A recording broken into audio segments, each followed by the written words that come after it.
ಎಲ್ರಿಗೂ ನಮಸ್ಕಾರ. ಎಲ್ಲರಿಗೂ ಗೌರಿ ಗಣೇಶ ಹಬ್ಬದ ಹಾರ್ದಿಕ ಶುಭಾಶಯಗಳು.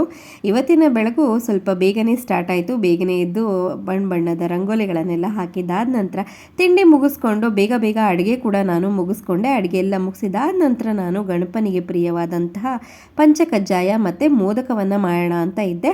ಹಾಗೆ ಆ್ಯಸ್ ಯೂಶ್ವಲ್ ಒಂದು ಚೀನಿಕಾಯಿ ಅಥವಾ ಪಂಪ್ಕಿನ್ ಅಂತ ಏನು ಹೇಳ್ತಾರೆ ಅದ್ರದ್ದು ಒಂದು ಸ್ವೀಟ್ ಕೂಡ ಮಾಡಿದ್ದೆ. ಹಾಗೆ ಇದರ ಡೀಟೇಲ್ ವಿಡಿಯೋವನ್ನು ನಾನು ನೆಕ್ಸ್ಟ್ ನಿಧಾನಕ್ಕೆ ಎಡಿಟ್ ಮಾಡಿ ಪೋಸ್ಟ್ ಮಾಡ್ತೀನಿ. ಅಲ್ಲಿವರೆಗೆ ಒಂದು ಮಿನಿ ವ್ಲಾಗನ್ನು ಪೋಸ್ಟ್ ಮಾಡೋಣ ಅಂತ ಅನ್ನಿಸ್ತು. ತುಂಬ ದಿವಸದ ನಂತರ ಒಂದು ವ್ಲಾಗ್ ಮಾಡೋಣ ಅಂತ ಗಣಪನೇ ನನಗೆ ಮನ್ಸು ಕೊಟ್ಟಿರೋದು ಅಂತ ಅನಿಸುತ್ತೆ. ನೋಡಿ, ಈ ರೀತಿಯಾದ ಮೋದಕ ಕೂಡ ರೆಡಿ ಇದೆ. ಎಲ್ಲವನ್ನ ಮಾಡಿದ್ದಾಯಿತು. ಹಾಗೆ ದೇವರಿಗೆ ಒಂದು ನೈವೇದ್ಯವನ್ನು ಕೊಟ್ಟು ನಮ್ಮ ಈ ವರ್ಷದ ಗಣಪತಿ ಹಬ್ಬ ತುಂಬಾ ಚೆನ್ನಾಗಾಯಿತು. ಮನಸ್ಸಿಗಂತೂ ತುಂಬಾ ತೃಪ್ತಿ ಆಯಿತು. ಇದೆಲ್ಲ ಆದಮೇಲೆ ಒಂದಷ್ಟು ಫೋಟೋ ಶೂಟನ್ನು ಮಾಡ್ಕೊಂಡ್ವಿ. ಹಾಗೆ ಮಧ್ಯಾಹ್ನ ಭರ್ಜರಿ ಊಟ ಮಾಡೋದ್ರ ಮೂಲಕ ಹಬ್ಬವನ್ನು ಮುಗಿಸಿದ್ವಿ. ನಿಮ್ಮ ಹಬ್ಬ ಹೇಗಿತ್ತು ಕಾಮೆಂಟ್ ಮಾಡಿ ತಿಳಿಸಿ. Thank you.